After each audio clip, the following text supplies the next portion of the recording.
Hey everybody, it's Mark Pattison. I'm back again with another fantastic episode of Finding Your Summit, all about people overcoming adversity and finding your way. This week, I've got another great example of this. I'm so blessed to be in a just incredible environment. We're up here in Squaw Valley. It's Northern California. It's magical. We're in the mountains, and we're at this thing called the Spartan Media Fest Championship World, all this kind of stuff. We've got these beasts running around here, and I've got one of them on the pod today. His name is Anthony Trucks. Anthony, how you doing? I'm doing well, man. I'm better now that I'm here hanging with you. Yeah. Well, listen, I'm about to say some and throw some smack across the bow right now. I got you. We can handle it. Right. And it's not normal that I'd have an Oregon Duck on the pod. I'm a Washington Husky. You're welcome. Yep. That's good smack back. But no, I'm sure, I had a lot of great battles down in Eugene against the Ducks. They've had a great program over many, many years. One of my best friends, Hugh Millen, his son just got recruited by the Ducks. He's a quarterback, Kale. Nice. And so, so there'll be a lot of love going down that way once he starts. Much appreciated. Yep. I think at this point, it's all Pac-12 now. Like, I'm out of it now. Like, I have my thing. But at the end of the day, man, I want to see guys do well. Yeah, no, you've got the right attitude. Listen, you've got a great story. So you're a former college star. You're in the Pac now 12. It used to be the Pac-10, at least when I played. You've gone through this whole thing that you call identity shift. And I mean, there's a lot of layers to your story, which I want to get into. And I think one of the common bonds that you and I have is that we spent some time at the NFL level. We played, but then, like all players, you go off the cliff. Oh, yeah. Yep. And when you go off the cliff, it's a tough place to be. It's a tough place to go through. And for me, I was certainly lost for a couple of years trying to figure out what next and how to really take that same energy I'd always had and really try to apply that in a positive way towards, what was going to give me the same kind of thrill as playing in the NFL and college football at the University of Washington. Yeah. I mean, for me, it's honestly been, it's always a journey for everybody, right? I think mine was also like probably 2 or 3, maybe 5 years. I think it takes time to navigate it all out. Yeah. But yeah, man, I came out of the NFL and I had torn shoulder, so it ended before I wanted it to. Yeah. Which is even worse because I didn't go out on my own doing, and then I tried to find myself again, and unfortunately, in doing so, I found that I lost a lot. Because for me, it's like I knew what I had to put in. I'd earned this my keep in football, right? And then all of a sudden, I'm in this realm where it's like the real world. I'm behind the ball. And I neglected a lot, man. I opened this gym business. I have my degree in kinesiology, and so I was like, I'm going to do what I know and train people. And 9 months in, I was almost bankrupt, trying to keep the thing alive. And I was there from 6 a.m. to 10 p.m. I had 3 kids, and a lot of it just became this thing where I was trying to build this name for myself again in some other area. And I honestly just failed at doing it. And I lost my family, lost my relationship, lost my health. Like, I was in horrible shape. The business was up and down. I was never in a great place. And so I think for me, the work that I do is tied to like that moment in time, but also like as a child growing up in foster care, like a lot of weird things. But yeah, a lot of us, even if it's not sports too, I think some people think it has to be sports or military, but like it could be a mom. Like if all of a sudden your kids go to college, like who are you without driving people around all day? Maybe if you're a dad and all of a sudden like you retire, or if you're a dad and like your kid doesn't need you to coach anymore.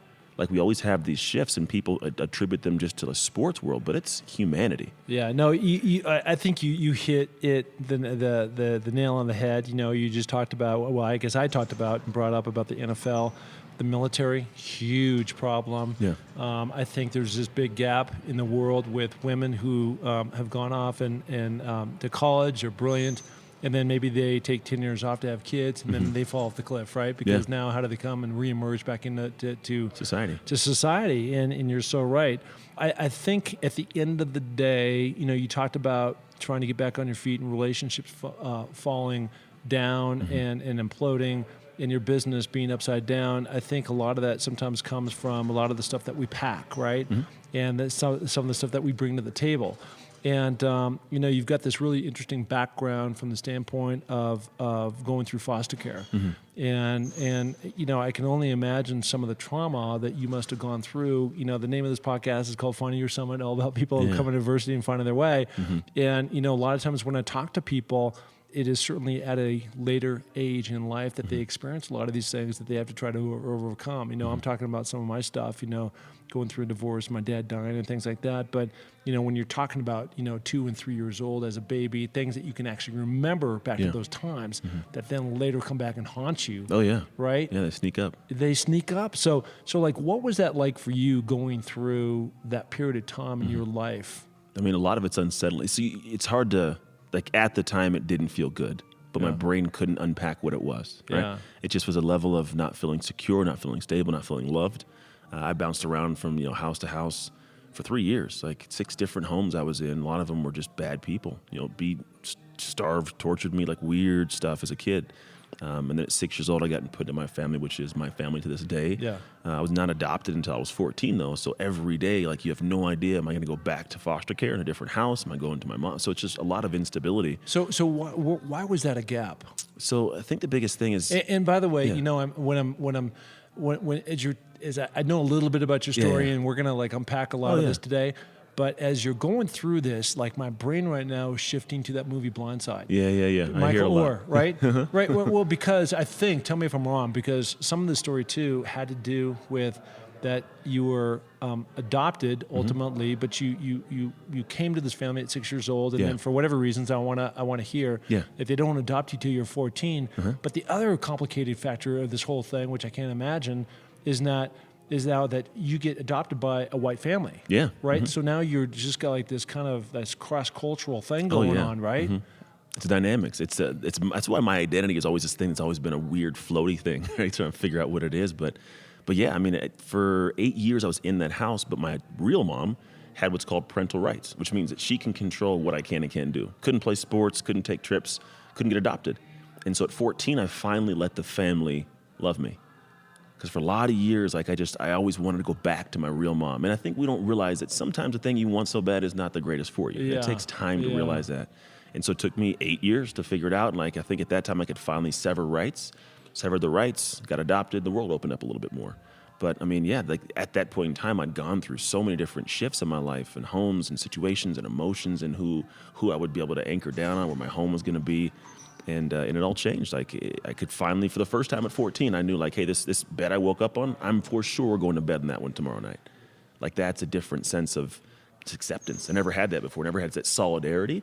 And then, I had the dynamics of, like, being the only black kid in an all-white family. There's, I'm one of 6 kids, and we were really poor growing up. And so I had the dynamic of, like, not much money. And, like, I make this really bad. It's a distasteful joke, but it's like I say, we grew up poor white trash. Yeah. Like, it's a bad joke, but it's the reality. Like, but we had a great deal of love and compassion in the household. Like, but the problem was, like, I wasn't a very good student. I had a lot of things like you're talking about that were programming from my past. Like, I believe your identity is kind of like your operating system.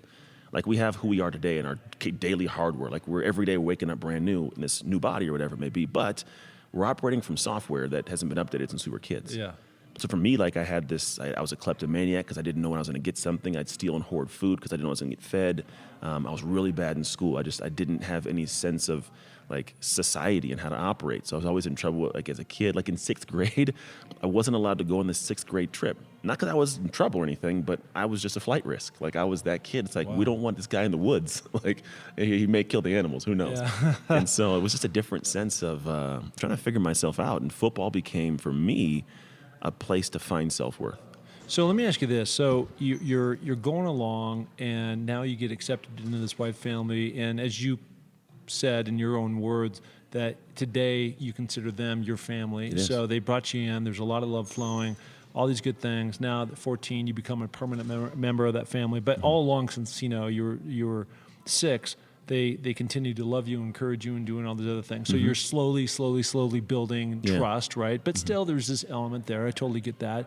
And now you get involved in sports because they're probably pushing you in that direction. And you're obviously you went on to become a professional athlete. You're very good. You're athletically skilled, and so I'm sure you were shining, in a lot of moments. Going through grade school, high school, and then obviously on to the University of Oregon. So where was that at that 17? I'm trying to understand how this all plays into it. Yeah. Where you get arrested, right? Yeah. How does that all tie in? Yeah, how does that tie in when it seemed like you're kind of going down this, this train was heading in this direction, and all of a sudden, something takes a right-hand turn? Yeah, I mean, for me, it was, there's two things I think that play a part in it. One is in my family, like academic solidarity. Like my mom and dad didn't really have much success in life, we'll call it. My dad's only 12 years older than me. Like it's just it's a young, awkward family. My mom had my older brother when she was 14. My grandma had my mom when she was 15. She was a 29-year-old grandma. Right, so I've got a lot of dynamics inside my family that's a little bit off, and so school and academics and like being stable wasn't a thing that we had going on. So part of it was my mom got diagnosed with multiple sclerosis, and so she was like being tended to by my father, and that was kind of the family's focus. My older brother went off to the military, and then I tried football. In the first year, I was horrible. Like I sucked at it. Second year, tried it again, not very good, right? And so what happened was I got to this point where I had this conversation in my head of like, well, you're a foster kid, Aunt. And what do foster kids do? If you look at any prison in America, 75% of the inmates are former foster kids. Like 50% of the homeless population, foster kids. Less than 1% of us ever graduate college. So like I'm not numerically set up to do anything well. Right. And so I think a lot of it boiled back to like, I'm just going to tuck to the wayside. And so I hung out with the wrong guys. I just kind of let things go. And I honestly, I started getting good. But I think I had that thought of like, maybe I don't deserve this. Maybe I belong not being this great human being. And so I think oddly it happened at the right time. Had it happened like 6 months later that I got arrested, I was with the wrong guys, breaking into cars at night, just doing dumb kid stuff and hurtful. Like to my day, like it hurts me to know that I caused somebody pain when they walked out and saw their car. Like that just, it really eats at me to this day. So that's why I live so clean. And anything I have done is on a piece of paper. It's written out there. Anything that's dark stuff, it's out in the world. I think for me, it was like, that was kind of a cycle, and then it happened at a time where I could wise up, cut certain friends off, dug back in, and I realized like the pain I caused my mom, like that was a tough one. This woman who had given me everything, like loved me past the crazy that I was putting her through, and then to see her face when I came home from like spending the night in a jail cell, like that shook me. Like, and it was not something I ever wanted her to have to see again. Yeah. And I realized that there was more to Anthony than what that was. I had some great mentors in the yard duties at school. In fact, a guy named Tim Manley pulled me to the side, like he tore into me, like a dad would tear into you. And he was the first person that, to be honest, like opened up this perspective that nobody else saw. Like even my parents, they weren't really big into sports. I'm the only athlete in my family. They didn't push me into sports. I wanted to play. Like I paid my first year of football because we didn't have money. I had a paper route though. But this guy sat with me. He said, hey, just so you know, the principal doesn't think you're going to do anything good in sports. He sees you're getting some letters, but the principal doesn't believe in you. He says, but I see you in the NFL someday. And it was just weird, like, what are you talking about? Like, I'm a sophomore in high school, man. If I was junior in high school, like, dude, I'm just this junior. He says, not like if you just, the kind of man you are, what I see you do, how I see you work, is I see you there, but you're not going to get there unless you see you there. And so for me, it's like this, I had this little seed, like, all right, what does the next step look like? And the next step was get my grades right, getting on the right side of, we'll call it the law, like just having a different perspective of where this life could actually take me. And I've always been a person of like, what's the next step? And I've always looked for the next step, not in the sense of not enjoying the current one, but I never had dreams of the NFL, really, to be honest. Like he said he saw me there, but I didn't know the path to that. Yeah. But I knew the path to starting on my football team here. Like I knew the path to showing up and getting my grades taken care of. I knew the path to maybe signing a scholarship, but it was always a next step kind of thing. Yeah, incredible. I mean, I look at, we all need mentors, and when you lack mentors, especially male figures for young boys, it's a hard path to go down. So it sounds like what this guy did is give you a lot of tough love, right? Oh yeah, man, it's necessary at times. I think real love, it has to be tough. Yeah. Because I mean, everybody can give you false love, which makes you feel good all the time, but love is like, I want you to be better. And usually it means breaking you from the direction you feel comfortable going, because that's not taking where you want to go. Yeah.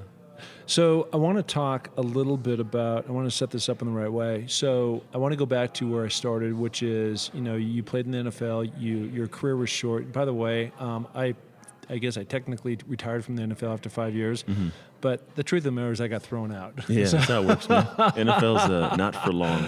Yeah, not for long. So I totally get that. But, what you were talking about before was, a situation where you're lost and, you kind of went sideways with your relationships and things were upside down. And before I ask this next question, I just wanted to give a shout out to you and let the audience know I'm sitting here. You can hear in the background some people checking in or something in a hotel in Squaw Valley. Again, as I mentioned, we're here part of this whole Spartan World Championship race. There's got all these extremely athletic people walking around the village, and so it's pretty inspiring to me.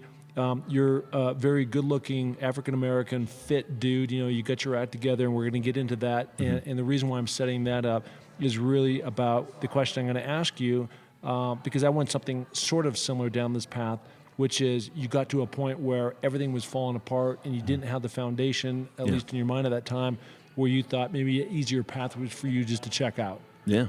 100%. Yeah, I got there. Yeah, and so how did you? That's like when you go in that space, it's a pretty dark. It's tough. Spot. It's tough to get into. You slide into it slowly, and then it's hard to climb out of it. Yeah. So for me, like, take it back to where the catalyst for it was, is I'd come back, and now I'd lost my career to an injury. My wife and I had another 2 kids. We had twins. We had 3 kids now. I'd trying to find myself. I'd lost football, right? And so I'm trying to figure out what this thing is, this new business world. I don't know what I'm doing. A lot of pressure, trying to navigate things.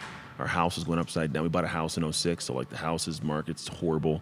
So, like, I'm just, like, heavy weight. And then I find out my wife had an affair and, like, tore me, because then, like, my family is being torn apart. So now I'm looking at, like, well, now I'm creating what I had for my life, for my kids. Like, it's just disgusting. And so I think the biggest thing for me was, like, it was, like, the root of who I was, like, my identity was stripped away to the bare bone, not even bones, like just the ash of it, we'll call it. And so I remember, like, having these moments where, like, a buddy of mine could see me in a fog, and he just said some words that were simple, but he says, "Ant, this is your reality." And it was like this weight that just, like, it crushed my heart. And the brain can't always differentiate, I found out, between emotional and physical pain, like, totally. And so I just remember feeling this immense, like, pain of, like, I couldn't stop this. I couldn't breathe. Like, I couldn't stop crying. Like, I drove off, sent my friends a text, said, please tell my children who their father was.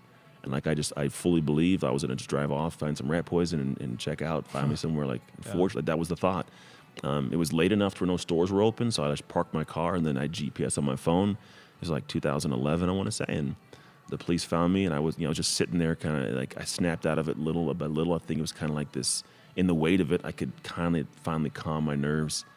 Ended up going back home, and I think the thing was, like, I drove up to my house, and that there was, like, 40 people outside, like, all in the court that I lived in. It was weird, and it was, like, this shameful, like, holy crap. Like, not only is my life falling apart, now I'm, like, this shameful mess in front of my friends and family.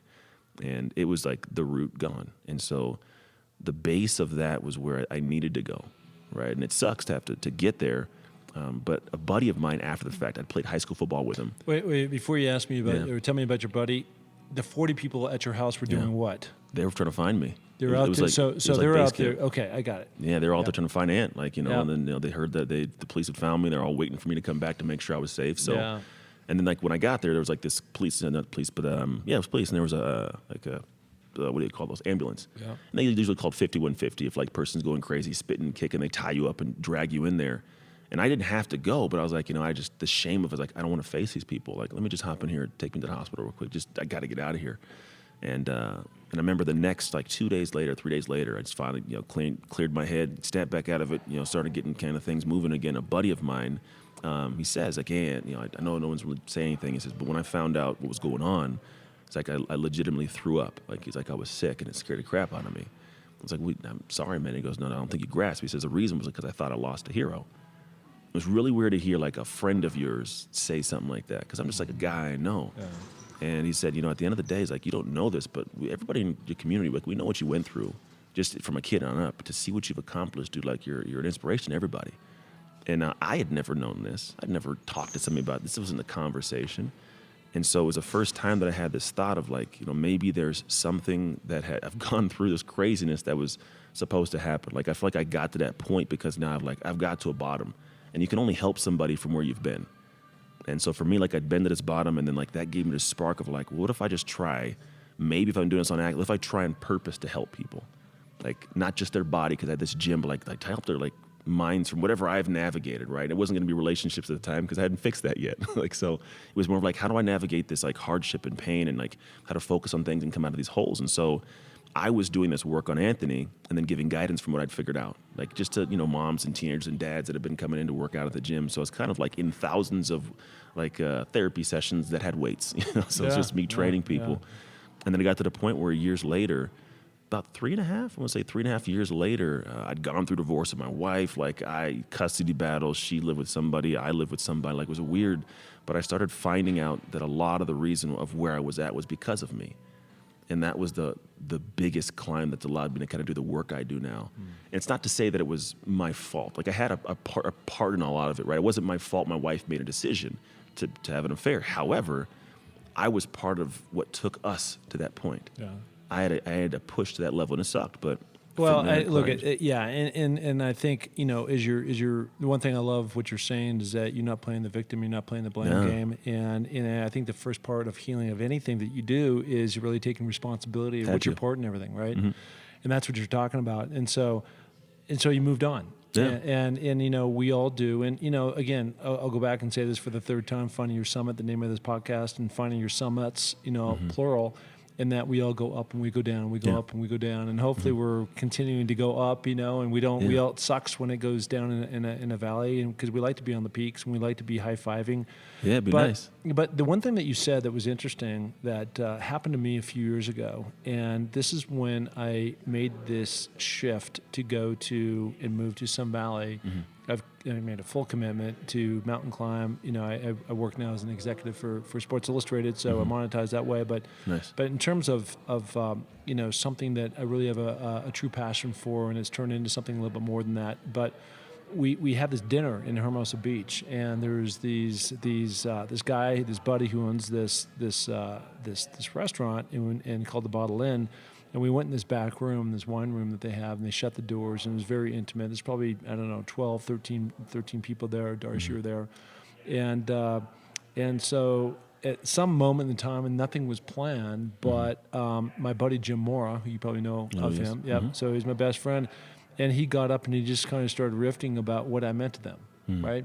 And then the next guy got up, Hugh Millen, another Husky quarterback buddy of mine. He gets up and he says something amazing. And then the next guy stands up and, he's like, there's all this incredible stuff. And I was just like blown away because like that one buddy of yours who said, you know what, Anthony, you're a hero to me. Mm-hmm. I didn't know that these guys felt that way because we're guys, we're warriors. We grew up, in this like hardcore football sense, right? And it's a weakness to be weak or show your feelings and emotions. And that's usually a pretty quick exit out of the NFL because you have to be this gladiator, right? Yeah, you do. Yeah, and so so for you, and this is kind of the leap of where I'm going, is that all of a sudden now that you frame this whole motto, this term, really what you're all about today, which is this identity shift. And what I want to talk to you about, because I want to understand this a little bit better. Yeah. But there's really three components to this, right? There's C. There's sacrifice, and then there's sustaining, right? Yeah. And so let's just go into now. Now you're self-analyzing yourself, and you're going, "Hey, listen, I'm doing essentially all these therapy sessions. People are coming in, they're lifting weights. So I'm kind of like this psychologist while pumping iron. Yeah. And then you there's a light that goes on. Like I think I can monetize this in terms of going around and sharing my inspirational story of where I've come. Maybe it can help somebody else. Yeah. So you have this identity shift company. So tell me about what's going on there. Yeah. And then I really want to understand in detail about the C, the sacrifice, and the sustain model. I got a lot of detail for you, man. You go. It's your platform. Oh, yeah, man. So the biggest thing, it's like what's cool about it now, right? So the identity shift is kind of the way I look at it is the idea is to have success on autopilot. Like there's certain parts of who we are that just people have Midas touch. Like, why does that guy always win? Like, what's so great about him? Yeah. It's just who that person is. So when they run into the problems, they have what's called a slow or go identity. Difficulty slows me down. I procrastinate. I find ways to avoid it and distance myself, or I go full bore and figure it out, right? Football players, we were taught, like, especially defense linebacker, you go. Like, you second guess it, it slows you down. And so for me, like, that's been something I've kind of navigated. So, like, in my relationship, we've since fixed it. Back together, amazing marriage, kids are happy, healthy, business is going great. Like, so the gal that you divorced and you went through all these issues with, but you still had 3 kids with, right? 3 years later, got back together. You're back together and married. Yeah, we're 3 years deep now. That's awesome. I love that. A lot of craziness. I love her to death. Best relationship I could have imagined. Like it's incredible, right? So I only work through people with what I've gone through. And so the C, it's actually, I've played with changing to C, shift, sustain. Because sacrifice is heavy for people. And shift is a whole different concept, which is really where I work. But what it is, it's 3 stages you got to go through to make a change. And for me, the first thing is like I had to go back, like I'm talking about. The first C phase is seeing things that got to be changed that you don't want to see right now. Like I didn't want to see my fault in what she had done. That's hard. It's right? tough. But with it comes pain. And a lot of people say, oh, no, I know what I got to work on. But like if it didn't come with some pain or some ownership, like it's not what you're supposed to work on. The other stuff feels good. Like we like doing the stuff that feels good, but when it's painful, like that's the work you're going to do. It's going to move the needle for you. So like a lot of people go to that shift or sacrifice stage, but they don't know what they're supposed to be doing. So they keep beating their head against the wall. They can't figure out what to do because you're running down the wrong path. And so what I do is go back and help unpack, and I help people find what I call identity gap. There's always a gap between who I am and what I have and who I have to be that has what it is I want, right? Whether it's a better relationship, better body, better business, whatever it might be. And like I believe that the next level of what you want comes at the next level of who you actually are. Not what you could accomplish, not what connections you have, what tools you have, or how much money. It's like, who are you? Because then it just happens, right? So I help people close that gap, and the biggest thing is you got to first see what the gaps are. You got to really look at like, all right, I got to figure out my finances so I quit going broke. Like, I got to figure out how to communicate in my relationships so I don't keep breaking them. Or I got to get better in how I eat so I don't keep gaining weight, or I can actually lose weight. Or I got to get more clear in my business and get some help and get a coach, whatever it might be. If you can finally own up to what you have to work on, you'll be able to work on it. The other part of it is in the C phase. Most people don't see like the amazing things they could do. I call it dreaming at full speed. Like a lot of people, like if you think about an open sandy area, let's say it's a desert, you see that beautiful, nice open road, and maybe you put a nice Ferrari out there, hit the gas, you can fly. Yep. But what if you put a speed bump out there or a wall, right? You got to slow down, go around it, like you may hit it, fall off the road. So a lot of people have these dreams that could be amazing, but they start throwing speed bumps and walls in it. Like, oh, I don't have enough money, I don't have enough time, I don't know anybody. And that's a slow identity. Like they find ways they have to slow down. And so for me, it's like I help people remove those speed bumps to get clear on where they have to go. And that's the C phase. What stopped me? Where can I go? The shift or sacrifice stage is the work you got to do. It's hard. And it sucks. Yeah. And for me, when I work with people, it's a minimum of 4-month time period because you got to go dig in. And really what I find is, like for me, when I first started football, I was horrible at first. Like it sucked. But I had to figure out how to kind of get better and get faster. And what I found was later on, I was a way more confident player. What it was is what we create creates us. Like if I created this stronger, faster, more powerful body, I could make more plays. I could get the praise. It created a stronger, more confident Anthony. And so when we're looking at the world we want to put out, and create for ourselves, like maybe you want to create that business, but the business doesn't have, like you got to create the business to get the pride of being a great business owner. Like if you want to have a great body, you can't wait to be like, I got a great body to then get a great body. Like you have to build that body to be like, I'm confident, I've done the work and own it. Because in the moment when people sink or swim, they have to be able to have this very specific, detailed internal ownership and belief like they deserve it. Like what allowed me to be great was when I came, like I had a year where I sucked and I put the work in. The next year, dude, I was a monster. Like I was angry and like I wouldn't let you win because I deserved to win.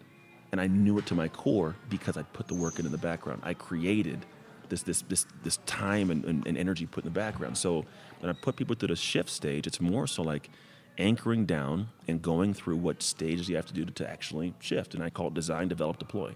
Design who you actually want to be. It's called your ideal identity. Design that, develop a plan for it, deploy it. And just like the military, you got to come back and debrief and then design it again, develop it, deploy, and keep going through that process.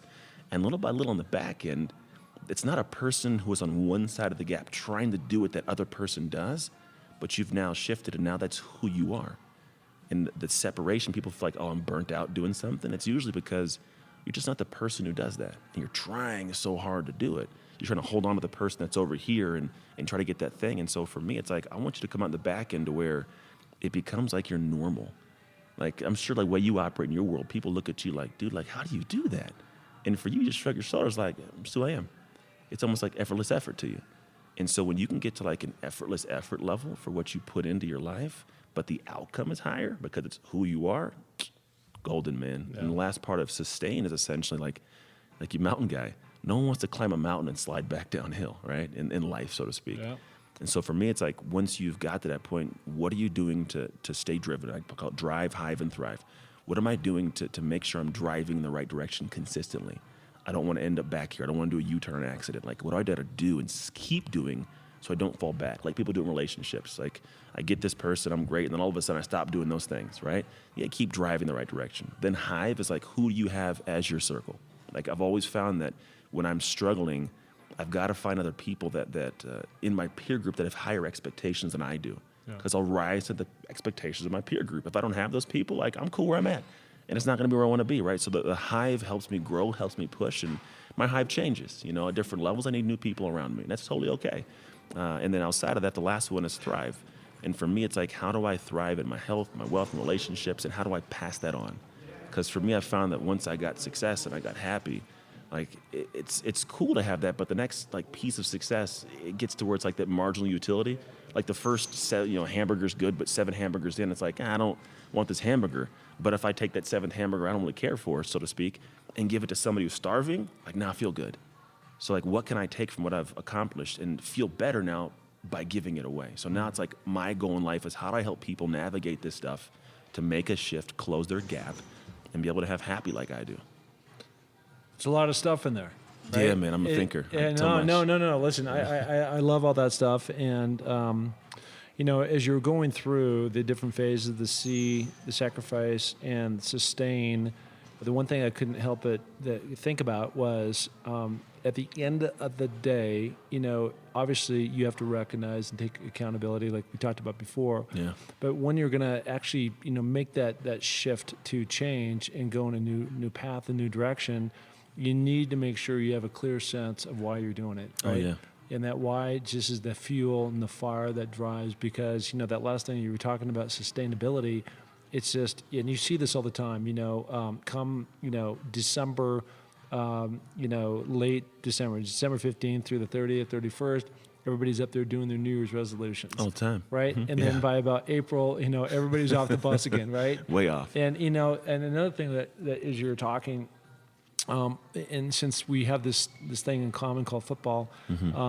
On a college football team, or more so on an NFL team, it's like a microcosm of everything you're talking about, because you have coaches, right, that have to hold you accountable. Mm-hmm. You've got other peers around you, which you spoke about, which help elevate your game, because everybody's always there to try to take your position. Always, and you're one like play away from being cut. Yeah. Right. And then sustainability in terms of how long can you actually make it, doing this mm-hmm. at this level, but you got to keep daily discipline with consistency is a successful formula to good things happening if you've written out your vision board and you don't quit and you have a strong why about why you're doing it. Yeah. Yeah. You covered it all, man.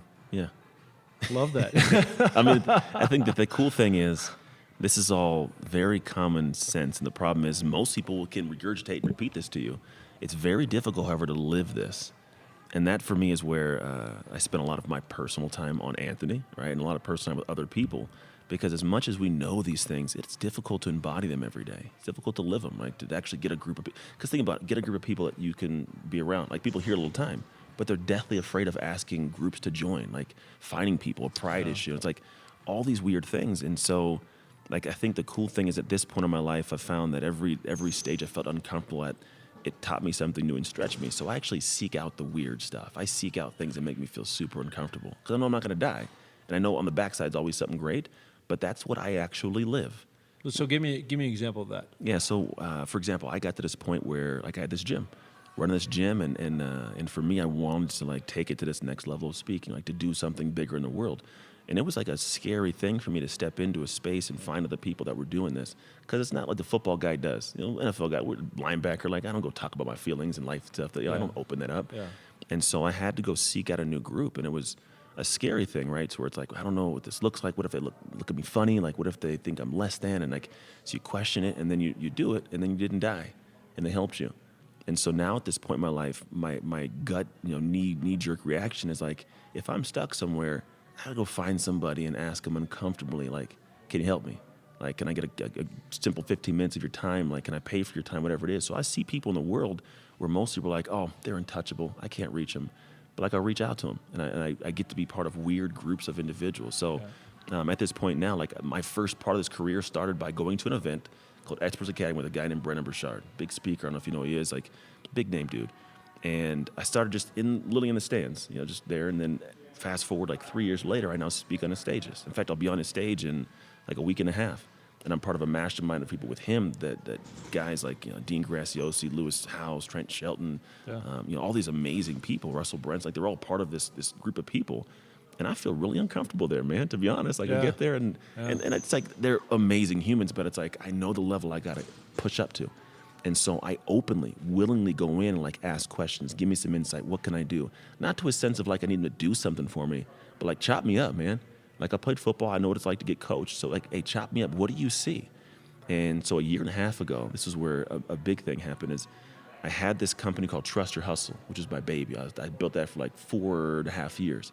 That's what I did. That's all I did. It's where C Sacrifice Sustain really came in. And then I'm sitting with these guys in Wyoming, at Jackson's Hole, Wyoming, and we're having this conversation and going around this room, amazing brains. And then I tell what I do. It was my turn, and one of the guys goes, I don't like it. I'm like, what do you mean you don't like it? He's like, I don't like it.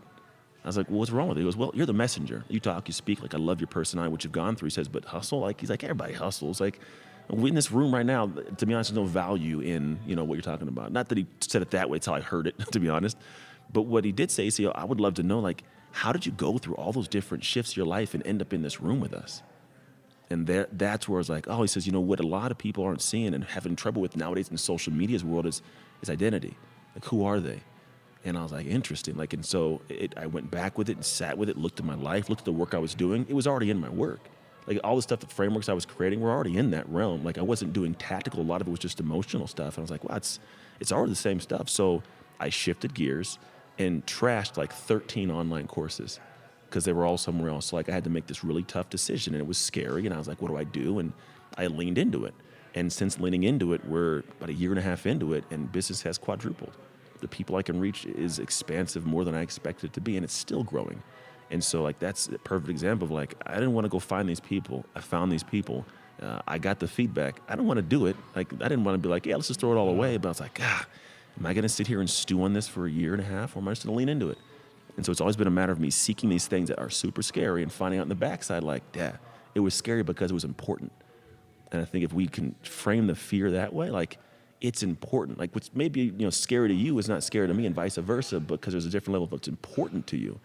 And so when I find things that scare me, I don't even know why sometimes. Like, let me just do it, because I'm going to figure out what's scaring me. And then I'm like, that's why. Great thing. I'm glad I did it. Yeah. I think the other thing you were talking about, too, is growth. And within that growth is really trying to challenge yourself by learning and also having other mentors around you that can give you, feedback. I mean, I keep saying this, I don't think I did a great job earlier in my career, but I'm doing a better job now. But I think there's always room for improvement, right? And I do that through a lot of different ways.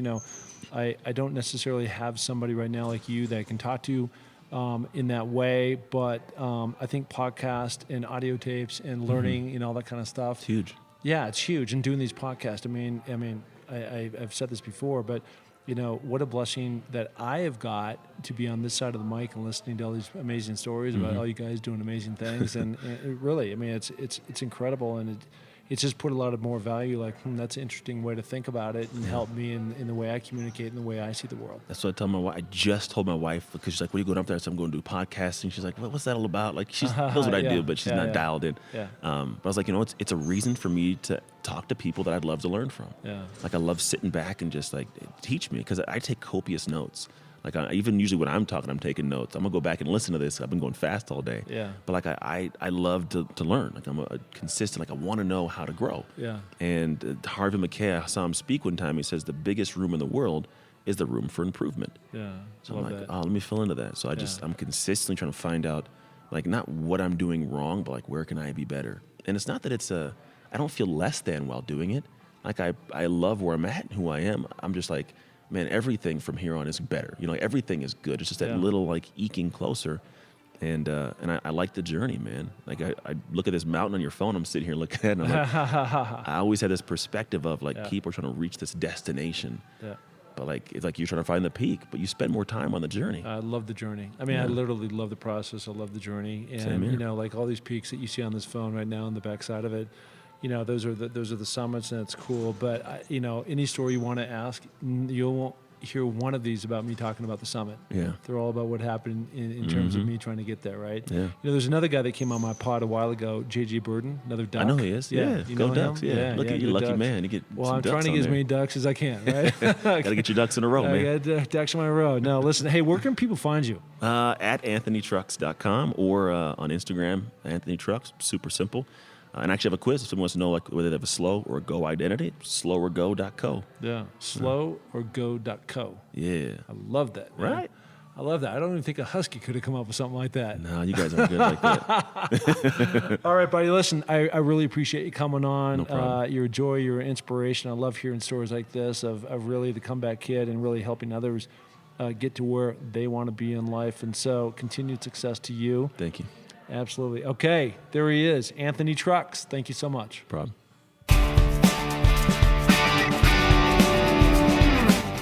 Hey, and thank you so much for listening to the Find Your Summit podcast. We are so glad to have you along for this journey. And if you enjoy the show, please tell a friend, share it on iTunes, spread it to the planet. We're looking to broadcast this to every person that is out there because, as you know, everybody has their own summit that they're going after. Okay, if you're looking to follow my journey, you can find that through my social links on markpattisonnfl.com. That's Mark, M-A-R-K, Pattison, P-A-T-T-I-S-O-N, NFL.com. So, until the next podcast, just remember, clear eyes, full hearts, and remember, it takes a little more to make a champion, so make it happen. Thank you. Bye.